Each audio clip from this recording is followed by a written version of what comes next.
उस्मान साहब, अभी तक जो भारतीय है ना वो उनको समझ नहीं आ रही कि उनके साथ हुआ क्या था 1 साल पहले। क्योंकि वो वहाँ के हर तबका यही कहता है कि हमने तो पाकिस्तान पे जो अटैक्स किए थे और उसके बाद हमने समझा कि पाकिस्तान जो है वो इस लेवल का अटैक जो है वो नहीं कर पाएगा।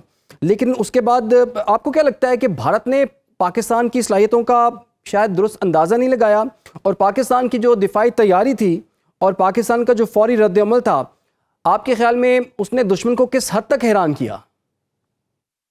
मेरे ख्याल में दुश्मन जो है वो एक अपना, अब कह लें कि एक फॉल्स प्रिटेंस के अंदर जो है ना, वो उसने ये अटैक लॉन्च किया था। और उसका जो एक ह्यूब्रिस है, जो खास तरह का उनका माइंड सेट है हिंदुत्व का, उसके अंदर वो जो पाकिस्तान को पेंट और शेप करते आ रहे थे पिछले चंद बरसों से, पर्टिकुलरली 2013 के बाद से लेके, तो मुझे लगता है वो डन एंड डस्टेड हो चुका हुआ है। जो उनका एक तरह से आप कह लें कि हाइपरबोलिक अंदाज में उन्होंने पाकिस्तान को डिमोनाइज करने की कोशिश की, पाकिस्तान को जिस तरीके से अक्रॉस द ग्लोब हमें डिप्लोमेटिकली आइसोलेशन में लेके जाने की उनकी एक मुनज़्ज़म जो है कोशिश देखी चली आ रही थी। तो मेरे ख्याल में जंग के दौरान जो है मिसकैलकुलेशन होना जो कोई नई बात नहीं है, फर्स्ट सेकंड वर्ल्ड वॉर के अंदर भी इस तरह से हुआ था। और फिर हमारी आर्मी जो है वो ट्राइड है, टेस्टेड है। पिछले 2 डेकेड से हमने वॉर ऑन टेरर के अंदर दुश्मन का मुकाबला किया है। वो फेसलेस दुश्मन था, उसको भी हमने देखा। ईस्टर्न बॉर्डर पे इस मॉन्स्टर को भी हम मैनेज कर रहे थे, वेस्टर्न बॉर्डर पे हमने गुरिल्ला वॉरफेयर उसको भी मैनेज किया। इवन अर्बन सेंटर के अंदर जो जंग अपना घसीट के लेके आए हुए थे, हमने उसके ऊपर भी जो है अपना जिस तरीके से उसको मैनेज किया, वॉर ऑन टेरर के अंदर फ्रंट लाइन की स्टेट थे। तो मुझे लगता है इंडिया ने बहुत हद तक जो है ना उन चीज़ों को, उन आप कह लें जो पहलू थे उनको नज़रअंदाज किया। और जो मैन बिहाइंड द गन वाली बात है, वो मेरे ख्याल में हमारे केस में बड़ी सादिक आती है। और पहले वो कर चुके हुए हैं, उड़ी अटैक कर लिया, पुलवामा पहलगाम कर लिया, तो उन्हें लग रहा था यही प्ले बुक दोबारा से चलेगी। और जिस तरीके से पहली दफा साउथ एशिया में हाई टेक वॉर हुई और पाकिस्तान ने असर्ट किया अपने रोल को, हमने बताया कि टेबल टॉक के लिए हम हाजिर हैं, लेकिन वी हैव गॉट फैंग्स, हमारे पास दांत भी हैं, और अगर आप आएंगे तो हम आपको काटेंगे। देखें, उन्होंने हमारे मसाजिद, मदारिस और उसके अलावा सिविलियन जो हमारे वाटर प्लांट्स को हिट किया, लेकिन हमने सिविलियन टारगेट को एंगेज नहीं किया। हमने जो मिलिट्री की वहां पे इंस्टॉलेशन थी उनको हिट किया। और उनका जो एक मिथ थी है S-400 की, राफेल की, वो तो उनका गुरूर जो है, और वो ये जो उनके त्यारे हैं वो मिट्टी का जो रिस्क बन चुके थे वहां के ऊपर है। तो मुझे लगता है कि इस पूरी चीज के अंदर एक आपको खास माइंडसेट है, जो 100 साल पूरा होने के बाद ये सोच रहे थे कि शायद हम 100 साल जश्न मनाएंगे, क्योंकि जी। 1925 इसी गोलवालकर जो है उसने आरएसएस बनाई थी, जो कि मेसोलिनी और नाथसीज्म से इंस्पायर्ड आइडिया था। इन्होंने जाकर ट्रेनिंग ली वहां के ऊपर है। तो 100 साल बाद जो 1 अक्टूबर को इन्होंने नागपुर में जश्न रखा था, जिसमें वो ये बताना चाहते थे, शो किस करना चाहते थे कि हमने पाकिस्तान के साथ क्या किया, वो 10 मई में उल्टा पड़ गया। वहां तो सफे मातम बिछी हुई थी। और याद रखें, ये पूरे का पूरा जो आरएसएस का फ्रेमवर्क है आज इंडिया पे गालिब आ चुका हुआ है।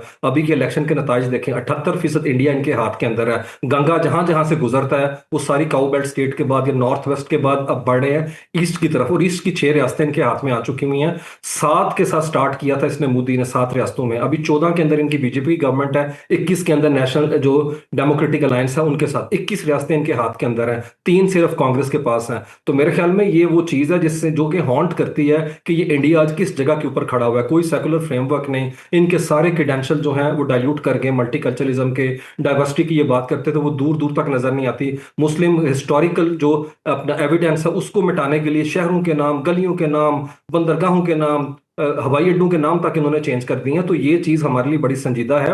और देखें, इन्होंने ईरान के साथ जो है वो अपना क्रिमिनल साइलेंस इख्तियार करके उनसे बैकआउट करके, लेकिन तालिबान के साथ नहीं किया। तो मुझे लगता है ये अखंड भारत का जो एक इनका फलसफा है वो मटेरियलाइज करने के लिए किसी भी हद तक जाएंगे। हमारा दुश्मन बड़ा विशियस है, हम्म। हमें अपने मोर्चे और अपने घोड़े जो है मुकम्मल तौर पे तैयार रख के चौकस व चौकन्ना रहना होगा।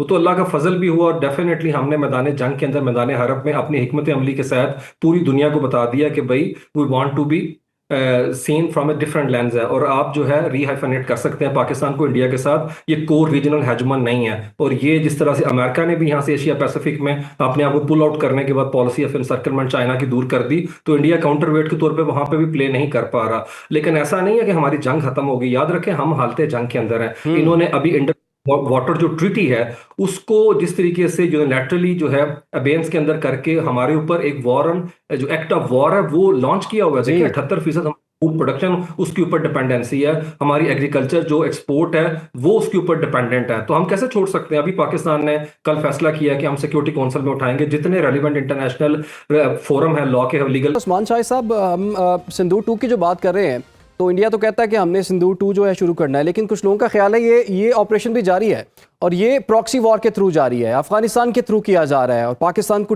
डिस्टेबलाइज करने की कोशिश की जा रही है। फील्ड मार्शल ने आज दोबारा ये कहा है कि हम अफगानिस्तान से कहते हैं कि अपना मुल्क पाकिस्तान के खिलाफ जो है इस्तेमाल होने की इजाज़त आपको नहीं देनी चाहिए। बार बार कोशिश भी करते रहे और मुज़ाकरात भी इस पे हुए, लेकिन ऐसा क्या मसला है कि अफगानिस्तान जो है वो हमारी बात सुनने को तैयार नहीं है, या फिर अफगान उबूरी हुकूमत में वो कैपेसिटी नहीं है कि वो इन लोगों को कंट्रोल कर सके। पाकिस्तान ने 2-3 ऑप्शंस दिए थे, या तो खुद इनके खिलाफ आप कार्रवाई कर दें, या फिर हमें बताएं हम कर लेते हैं, या फिर ऐसे करते हैं ज्वाइंट ऑपरेशन हम कर लेते हैं, लेकिन वो किसी तौर पर जो है वो हो नहीं पा रहा।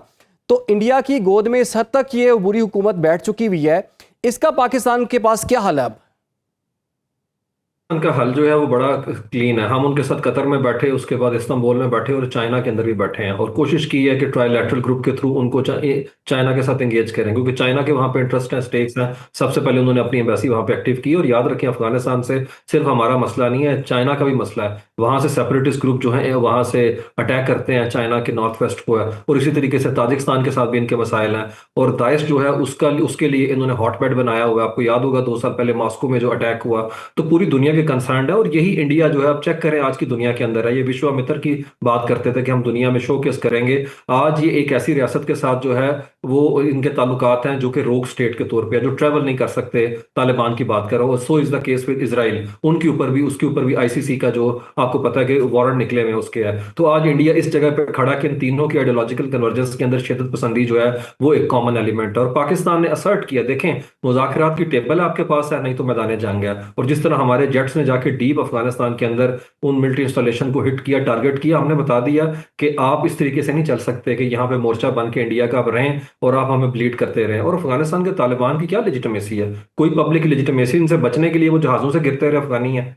मतलब इनका कोई अपना वहां पे जो इंक्लूसिविटी की बात थी और जो बात की गई थी 2016 की टॉक्स के अंदर, दोहा टॉक्स में, कि ये इलेक्शन करवाएंगे, इंट्रा अफगान डायलॉग करवाएंगे, 3-3 झंडे उठा के बैठे हुए हैं, पार्लियामेंट को ताले लगे, कॉन्स्टिट्यूशन नहीं, खाने को रोटी नहीं, यूएस एड बंद पड़ा हुआ है। और वहां की साबिक जो नायब सदर थी सीमा समर, वो कहती है औरतों की रहने की असल जगह कब्रें हैं। 70% औरतें जो हैं उन्हें वर्क फोर्स से जो है साइड पे कर दिया है, ना उनके कोई आईडी कार्ड है, ना उनके वहां पे कोई बैंक अकाउंट है। ये है अफगानिस्तान है। और इसको इंडिया एक्सपोज कर रहा है, इनकी दस्तारबंदी कर रहा है मुल्ला मुत्तकी की, इनको दिखा रहा है ताजमहल है। तो मेरे ख्याल में पाकिस्तान देखें मुकम्मल तौर पे तैयार है। हमारी फौज पाकिस्तान को ट्रेंड ऐसे किया गया है कि वो एक अपने से बड़ा जो दुश्मन ज़र्फ में बड़ा नहीं है, बस रकबे के एतबार से है या कन्वेंशनल वॉरफेयर में, जो एक तरह से नंबर गेम के कॉन्टेक्स्ट में। तो हमारा एक फौजी उनके लिए काफी है, उनके 10-11 के लिए। और जिस तरीके से जंग के अंदर साबित हो चुके हैं, देखिए सीइंग इज बिलीविंग है। पूरी दुनिया ने देख लिया कि डिसॉल्ट है, उसके शेर भी गिर गए, जहाज भी गिर गए। और इधर चेंगडू जो है 16% उसके रेट ऊपर गए जब पाकिस्तान ने हिट होने किया। और अभी F-16 हमारे हैंगर के अंदर खड़े थे यार। तो मेरे ख्याल में जंग के अंदर जो है वो साइज मैटर ही नहीं करता, वो रिजॉल्व मैटर करती है, वो परसिस्टेंट, वो वेलर मैटर करता है, जो सिर्फ पाकिस्तानियों का खासा इस सारे मामले के अंदर। और दूसरा अनशेकेबल जो सिनर्जी चेक करें आप पाकिस्तानी कौम के एंड पे, ऐसा नेशनल करेक्टर हमारा सामने आया, कोई जिंगोइज्म नहीं है, मीडिया के एंड के ऊपर है। और अवाम बिल्कुल सिंक्रोनाइज कर चुकी हुई थी रियासती इदारों के साथ, हमारी फौज पाकिस्तान के साथ, और हमारे जो पोलिटिकल फोर्सेज हैं उनके साथ है। बैक बर्नर पे चीजें चली गई थी। यही चीज मैं चाहता हूं कि अब भी हो। देखिए हालते जंग में तो हम अभी भी हैं। इंडिया बाज तो नहीं आएगा, अगर यहां से चोक नहीं कर रहा तो वेस्टर्न बॉर्डर से आ जाएगा, उधर से नहीं होगा। इंटरनेशनली वो कोशिश करते रहे हैं कि वर्ल्ड बैंक, IMF से हमें जो है हमारे मामलात जो है वो सबोटाज करने की और हमें ग्रे से ब्लैक लिस्ट में फेंकने की है। फिर जिस तरह पानियों को उन्होंने चोक किया हुआ है, तो हमें थोड़ा सा सैनिटी का सबूत देना चाहिए। मैं पॉलिटिकल फोर्सेस की बात कर रहा हूं। हम इस सिचुएशन के अंदर दुश्मन को एक्सप्लॉइट नहीं करने हमें देना चाहिए, जो सूरत हाल से बनी हुई है। और उसके लिए मुझे लगता है तमाम स्टेक होल्डर ऑन बोर्ड आने चाहिए। सिर्फ गवर्नमेंट और हमारी फौज पाकिस्तान का ही काम नहीं है, उसके अंदर जितने भी स्टेक होल्डर हैं। देखें अफगान ईरानियों को बुरा भला कहा गया, जो अमेरिका में बैठे कहते थे कि अटैक करो ईरान पे है। जब उन्हें पता चल गया कि ये अटैक वहां की जो गवर्नमेंट के खिलाफ नहीं, ये ईरान के खिलाफ है, तो फिर वो टाइम स्क्वायर के अंदर झंडे लेके आ गए है। तो मेरे ख्याल में वहां पे भी जो डायस्पोरा कम्युनिटी है पाकिस्तान की, उसको स्टंटेड ग्रोथ के साथ, पेरोकियल व्यू के साथ चीजों को नहीं देखना चाहिए। हमें शॉर्ट साइटेड हमारा विजन हमें उनके ले जाएगा नैरेटिव के अंदर है कि वही हम पे खेलते रहेंगे। तो मुझे लगता है हमें समझना चाहिए मनहसुल कौम कि ये जंग जो है इस एग्जिस्टेंशियल थ्रेट है हमारे बॉर्डर के ऊपर।